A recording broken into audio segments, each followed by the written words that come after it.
20 anos depois. A tormenta desabara sem preâmbulos ameaçadora, seguida pelo caudal desastroso de quem sempre se faz instrumento.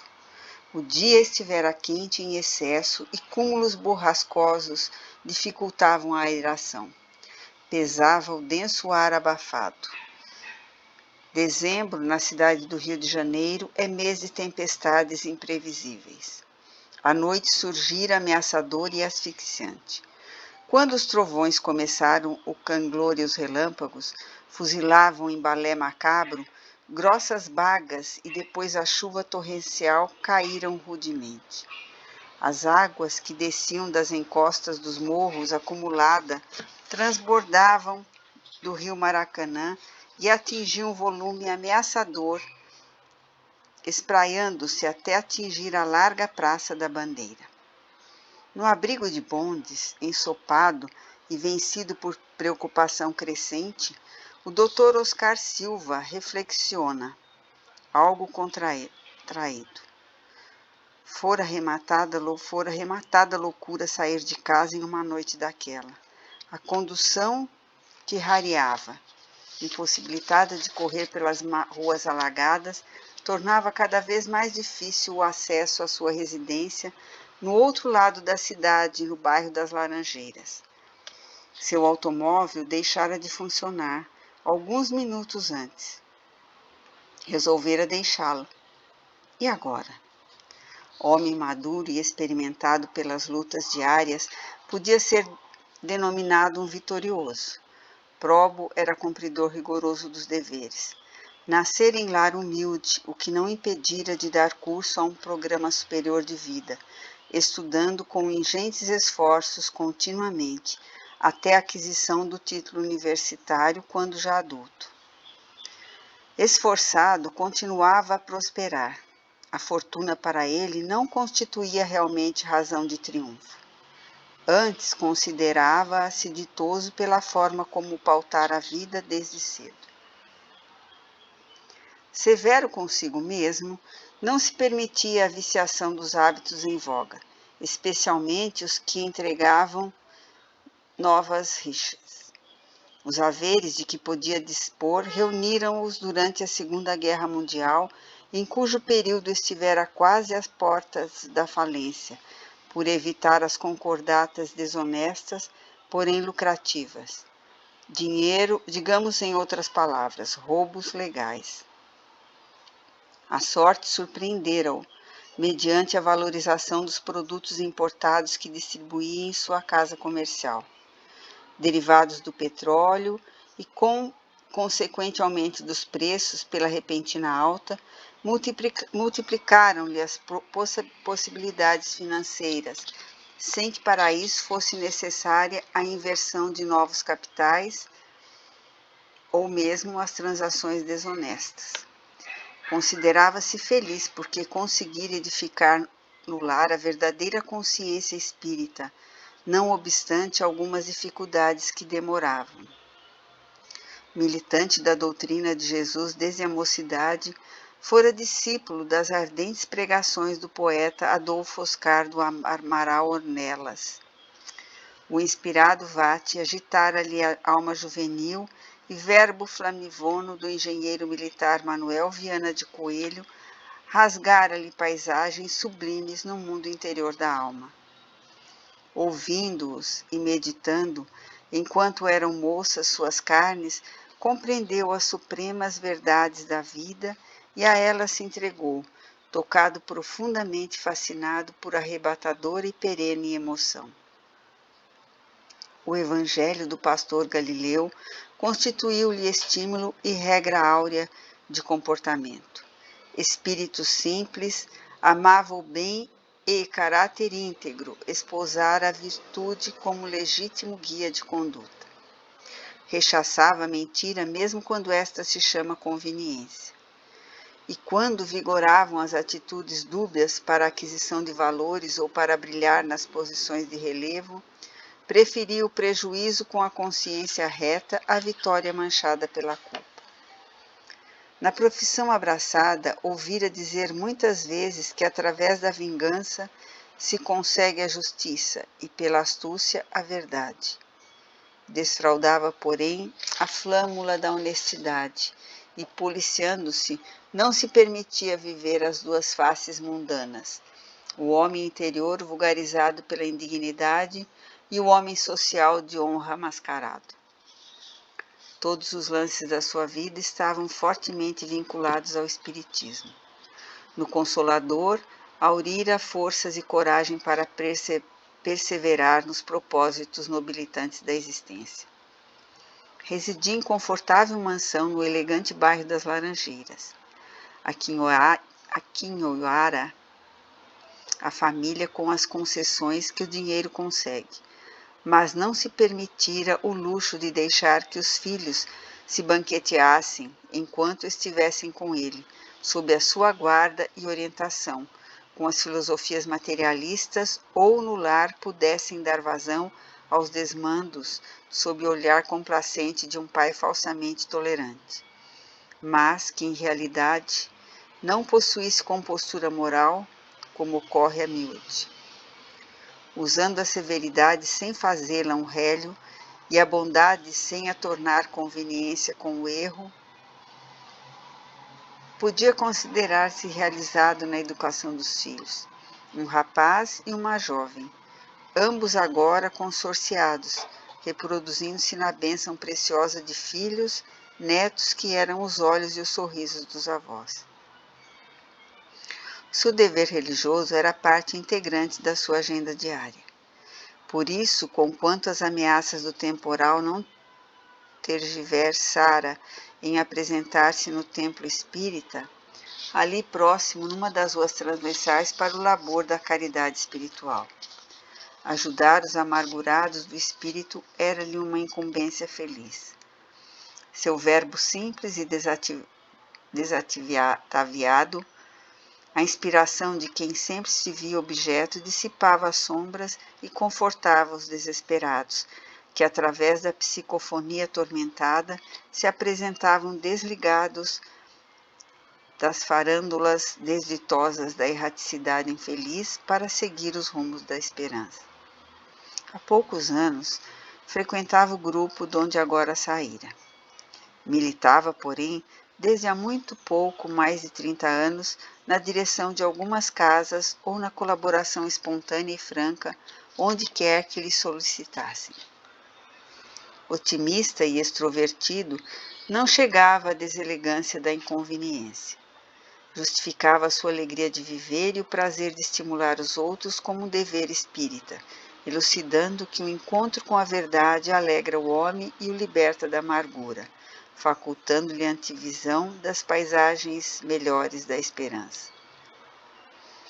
Sabia, no entanto, ser comedido, produzindo sua presença agradável sensação de segurança e paz naqueles que privavam da sua generosa amizade.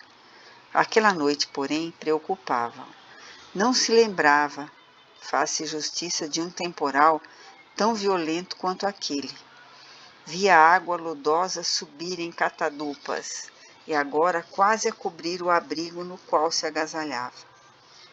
Outras pessoas ali se reuniam de semblante preocupado. E não fosse o resfolegar do trovão ofegante ao longe e a chuva contínua, tudo mais eram silêncios e ansiedades em conspiração com o receio ante possíveis calamidades.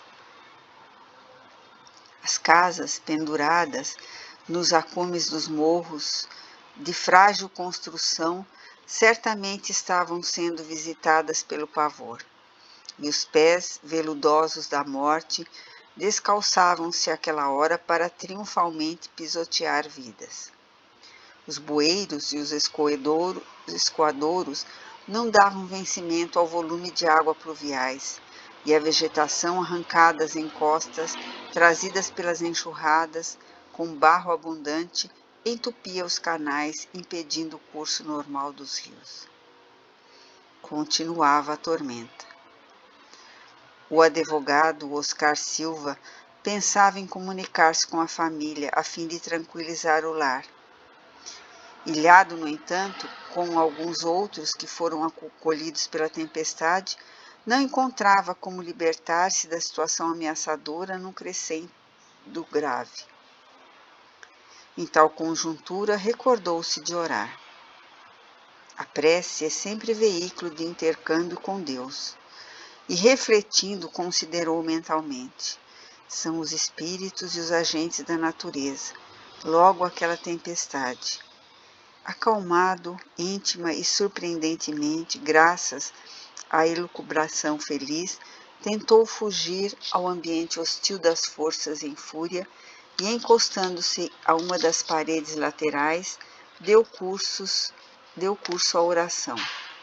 Era uma forma de evadir-se da aflição e de aspirar melhor a atmosfera, longe das conjunturas desagradáveis do momento.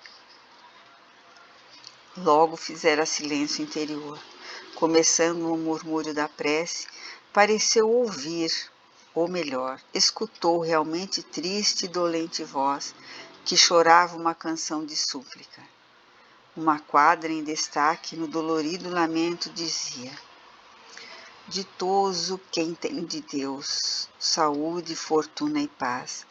Desgraçados filhos meus, que o desprezo desfaz. O canto chorava ou o choro cantava a dor, com enternecimento que vibrava nos ouvintes apreensivos e molhados. O Dr. Oscar ergueu o olhar e logo adiante descobriu um grupo de curiosos, formando um círculo apertado, não se furtando a observação de que algumas pessoas erguiam os ombros, a clássica indiferença humana ante a dor do seu irmão, como a jogar fora o fardo da responsabilidade que a circunstância lhe põe às costas, como pedir-lhe socorro, e afastavam-se.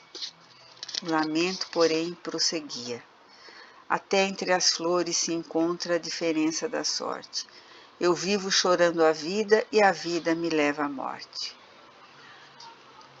O trovão e a tormenta pareciam produzir patético estribilho.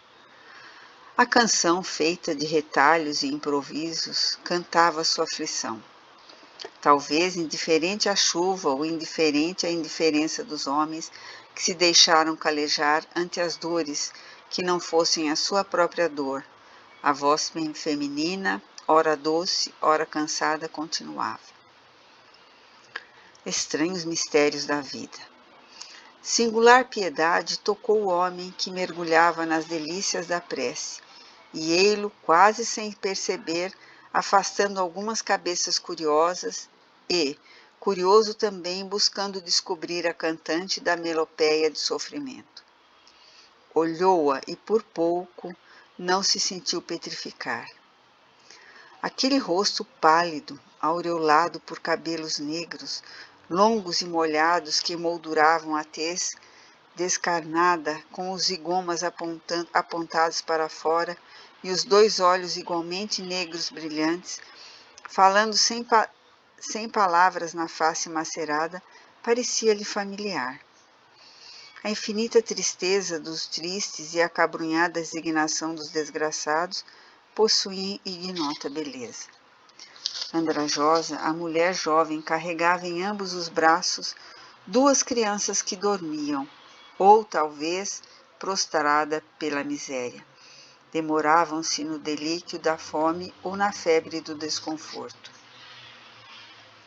As marcas da miséria espiritual estampavam os sinais da expiação punitiva naqueles retalhos humanos. Sem poder impedir o impulso que o conduzia, o advogado avançou com delicadeza, porém com a firmeza, e adentrou-se pelo círculo, acercando-se da mulher que, olhar parado e lábios semimortos, prosseguia com a litania de mendiga. Ali estavam delineamentos para a pena realista de Flaubert, tela e tintas para o pincel verbal, moralista e teológico de Tolstói, retratando em carnes humanas a desventura sem fim. Abaixou-se e fitou-a, notando contristado os rebentos que lhe jaziam nos braços cansados, cobertos de trapos. São seus filhos? Perguntou com delicada entonação na voz, que traía interesse fraternal. São filhos de Deus que chegaram na minha desdita, respondeu no mesmo tom em que cantava maquinalmente. Você, porém, é tão jovem, retrucou. E já é mãe? O infortúnio não tem idade, murmurou, ainda indiferente. E entre os infelizes, os sofrimentos chegam cedo. Como se chama você? Voltou a interrogar. Lúcia, senhor, contestou. Havia clima de desgraça e desesperança em tudo, na sua forma de responder, no seu desinteresse pela vida. Digamos a verdade, aquilo não era viver. O nome pronunciado com melancolia, entonação, pareceu rasgar a alma do homem interessado no infortúnio daquelas párias. Em toda parte, os párias andam a sós. São os miseráveis que o mundo venceu e tomou-lhes as oportunidades de sobrevivência. Reúnem-se em maltas de criminosos e farândulas de tristes. Assomam como esgares de feras e truculentos, fazem-se agressivos no país do esquecimento onde estabelecem morada. São os que tiveram negado o direito de viver, conquanto sejam frutos amargos da árvore da sociedade malsã. Os párias não têm nome, usam apenas uma designação a que se acostumaram a responder. Sua família são os encontros fortuitos, seus amores a aventura amarga, suas paisagens as sombras das pontes, as margens dos rios, os pântanos e as palafitas, os morros e as favelas, donde espiam, filosofando com o cinismo da miséria dos outros. Mas esses são os párias econômicos, os abandonados sociais.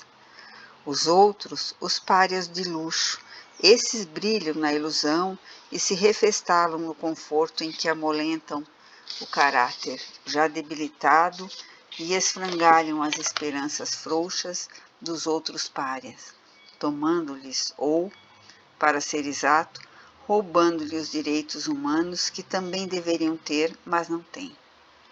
Aqueles, os párias por falta de dinheiro e família, são chamados chagas sociais. Mas os outros, os que figuram em manchetes de jornais, não têm epiteto porque não há substitutivo para a expressão câncer moral. Onde estes últimos estão são aqueles que têm a miséria e fomentam-na, proclamam acusações contra a impiedade e são os responsáveis pela criminalidade de vário porte, enjaulando nas próprias garras a justiça que os não alcança nos crimes violentos que praticam com as mãos enluvadas. São os que utilizam das leis em falência para cercear a liberdade daqueles que já são prisioneiros de si mesmos, nas paredes sujas da infelicidade, e trancafiá-los nos cárceres onde colocam guardas armados, fazendo que os carcereiros que os espionam e sobrecarregam de injúrias não passem afinal de prisioneiros que tomam conta de outros prisioneiros. Muito maior do que se pensa é a legião dos párias. Enxameiam nas vielas sórdidas das cidades e nos casebres das vilas ao abandono, inundando também os palácios e os apartamentos onde vivem os homens de alto contorno, em cujas existência a degradação fez morada e de onde a vergonha, por não suportar o assédio da imundície moral, foi expulsa, enxovalhada a pedradas de ironia e desdém. Fugindo de si mesmos, são incapazes de fitar-se no espelho da consciência, estes párias do poder temporal que mergulham nas drogas alucinantes para sonhar o pesadelo da mentira que os asfixia, imperdinando-lhes os sentimentos e vencendo neles as mínimas expressões de humanidade. Há, porém, os párias em redenção. Sofrem e choram, embrulhados no manto da dor e da soledade, expurgando-se para galgar a montanha da sublimação após a demorada marcha pelo charco das paixões em superação. Párias pela ausência de luz que somos quase todos.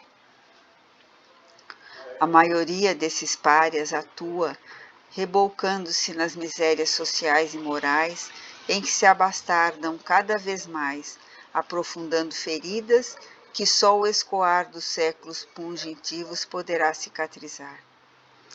Outros, porém, sorvem as fezes da aflição corretiva, para retornar aos ninhos de luz, donde se evadiram, entorpecidos pela loucura do descuido, fugindo às leis do divino estatuto. Impossibilitados de crescer pelo método da razão que conduz, marcham em pós da libertação na galé da carne, impedidos de piorar a própria situação. Ninguém alcança o reino dos céus senão após o pagamento da dívida em totalidade de resgate. Mas ninguém se desata da Mãe Terra sem reequilibrá-la nas leis da harmonia, mediante as quais ela também progride. Todo infrator que a desorganiza imanta-se o seio e vincula-se na constrição evolutiva de repetir o trabalho redentor até que ela se refaça dos atentados, voltando a governá-la a ordem em ritmo e de equilíbrio. Os párias em redenção sublevam-se às vezes, mas aves impossibilitadas de voar, vigiadas pelo falcão do sofrimento, que as espia com agudos olhos, arrastando-se à ascensão, e só a pouco e pouco galgam os alcantes, donde um dia poderão desprender-se na direção do infinito azul do cosmos. Lúcia, refletiu o Dr. Oscar Silva, de onde a conhecia? Esqueceu-se da chuva, do vento, da tormenta, da enxurrada e perdeu a noção do tempo e do espaço, para buscar nos refolhos do espírito aquele nome.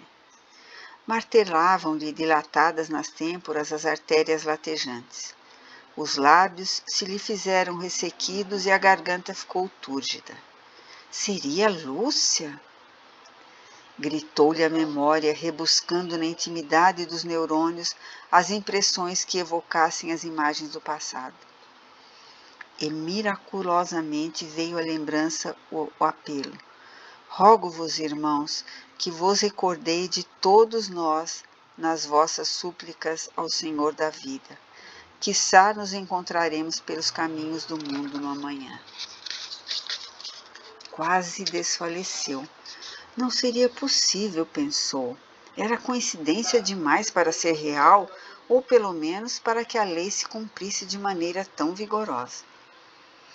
Respirava algo ofegante. Passaram-se, continuou refletindo, quase 20 anos, ou um pouco mais. A cena da sala singela, iluminada pela prece transformada em hospital-escola de amor, onde a dor era lenida e a cirurgia espiritual se fazia sem empecilhos, voltou-lhe à mente, rica em detalhes, perfeita em precisão, nobre em sua beleza ingênua e pura. As lágrimas correram-lhe pelos olhos abertos desmensuradamente. No entanto, somente enxergava o passado. Rememorou os demais membros do grupo que foram partícipes do acontecimento. Por onde andariam? Indagou. O tempo apaga impressões e afasta amizades, quando não são mantidas pelo combustível do intercâmbio afetivo. Oh, Deus! Tinha as mãos trêmulas e frias. Acercou-se mais. Sentiu estranha emoção que parecia impedi-lo de aproximar-se e o impelia ao desvendar os segredos da vida naqueles tecidos sujos e rasgados pelo sofrimento. A custo balbuciou. Lúcia, lembra-se de mim? As pessoas em volta apuravam ouvidos, mas a chuva, o trovão e o vento lá fora, tão perto e muito longe, impedia-as de ouvir. Aliás, elas não estavam interessadas em nada. Curiosamente espiavam, contemplavam a cena pungente porque não tinham mesmo o que fazer, senão esperar que cessasse o temporal. A pobre moçoila parou de cantar mendigando e meneou a cabeça na sua direção. No fundo das órbitas, os 2 olhos negros e entranhados de tristeza mergulharam em indagação sem palavras. Não sei, senhor, respondeu cansado. Não me lembro, não, senhor. Só então ele percebeu sua excessiva palidez, ainda mais lívida, na frouxa luz da lâmpada de pequena luminosidade que oscilava no fio ao alto. Os ossos das clavículas à mostra e a pele a rasgar-se sob o império da fome e da desnutrição. Seus filhos, continuou medindo as palavras, valorizando-as, são enfermos? Estão dormindo? São doentes os pobres desgraçados, sim, confirmou com a voz e com a cabeça. Quase estava chorando. Nunca ninguém lhe falara com ternura. Toda a sua vida fora uma luta surda e cruel, agredindo ou fingindo, sofrendo medo, esses verdugos dos fracos e esquecidos. Tudo amedrontava, desde menina, o lar, os pais. Sim, deve ter tido pais, não recordava bem. Sejamos francos, os filhos de mães solteiras nunca têm pai, porque estes se demoram escondidos, ocultando a indignidade na cobardia em que se acobertam. E mãe, às vezes, não possuem também. Nascem, apenas nascem, sobrevivendo alguns quase mortos, porque os recalques e as dores que os malsinam são a longa morte na vida. Depois continuou pensando. Lembrava-se da fome desde a tenra idade, aquela dor longa de punhal em sentido transversal no estômago, que por fim parecia não ser mais dor e sim um vazio que produzia sono e provocava cansaço, aquele aniquilamento do nada. É verdade, ninguém nunca lhe falara. Não havia tempo, enxotavam-na pura e simplesmente, ou lhe atiravam restos de pães que iam mesmo arrojar fora, por imprestáveis. Falar? Não, nunca lhe falaram, ou gritos ou xingamentos. Aquela onda, não sabia o nome do que sentia, aquela ternura produziu-lhe lágrimas. É a gota que faz transbordar o vaso referto, literalmente. A gota de ternura e compaixão que as pessoas recusam oferecer aos párias que também sentem e amam, têm sede de entendimento e necessitam do orvalho da compreensão para que lhes estiolem as últimas fracas forças. Começou a chorar. Com o braço esquerdo, dorido e amortecido com o fardo de andrajos, colocou o corpo do filho sobre o outro filho do lado direito. Apoiou-se com a mão livre e desembrulhou. O pobre tinha mirradas as mãos e era raquítico. E é cego também. Quase não pôde dizer sob as lágrimas. Meu pobre filhinho, o outro tem uma perna mais curta, e o povo diz que é surdo-mudo. Meu infeliz filhinho, quase 2 anos de nascidos e assim. O choro aumentou no peito convulso e todo o patético do sofrimento humano naquela mãe parecia clamar misericórdia na noite aparvalhante. Algumas pessoas jogaram moedas no colo sujo e afastaram-se constrangidas. Haviam tranquilizado a consciência com a insignificância de um níquel. Outras menearam aflitas a cabeça, apenas a cabeça. O doutor Oscar Silva estava acocorado. A emoção embargava-lhe a voz, roubava-lhe o brilho do olhar, agitava-o por dentro. Como se chamam eles, Lúcia? Inquiriu com a mesma bondade e alongou mãos amigas para reter um deles junto ao peito afável. A mãe entregou-lhe, e pelo rio das lágrimas tinha a impressão de que no mar dos destroços da miséria em que vivia, quase a morrer afogada, chegava um barco. Ora, nenhum afogado observa o que é que chega na sua direção. mas agarra-se a tudo que se aproxima para assegurar-se e tentar salvar-se. Com os choques da emoção, da miséria, ela tossiu e uma forte pétala rubra de sangue tornou-se um filete vivo no canto esquerdo do lábio. Você está doente, Lúcia? Perguntou assustada. É bronquite, uma dor no peito e agora, escusou-se receosa, agora de vez em quando rasga alguma coisa e eu sinto gosto de sangue na boca. Depois de uma pausa, o ceguinho chama-se José Luiz e o outro mudinho Luiz José. Onde você mora? Ali, na favela do Esqueleto, e apontou com a cabeça o outro lado da praça. Eu irei ajudá-la, minha filha. A sofredora parou de chorar e pareceu não entender bem o que aquele homem falava. Ele justificou-se. Parecia ter constrangimento de ajudar. Não deixam de ser estranhos na fauna humana os que se comprazem em ajudar e podem, aos sofredores, chamar de irmãos. Elucidou então, procurando poupá-la de sustos ou esperanças vãs. Sucede que eu gosto de ajudar. Eu sou espírita e os espíritas gostam muito de participar dos sofrimentos do nosso próximo. Desse modo, eu sei, doutor, eu já fui numa casa dessas. Lá me deram ajuda uma vez. Você mora com os pais dos meninos? Não, senhor, ele me abandonou logo depois. Fez uma pausa.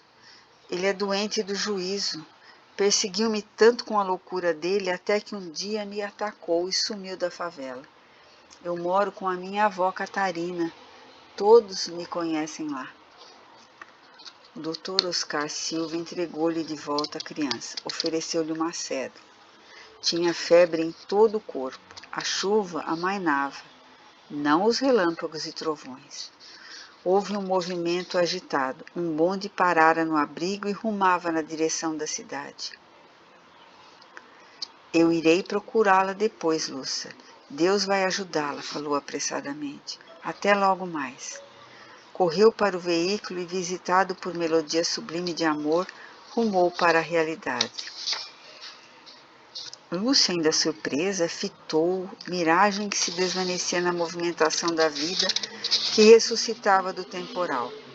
Encolheu-se, guardou por um tempo a lembrança daquele diálogo, das recordações, e na posição habitual recomeçou a litânia. Até que as flores se encontram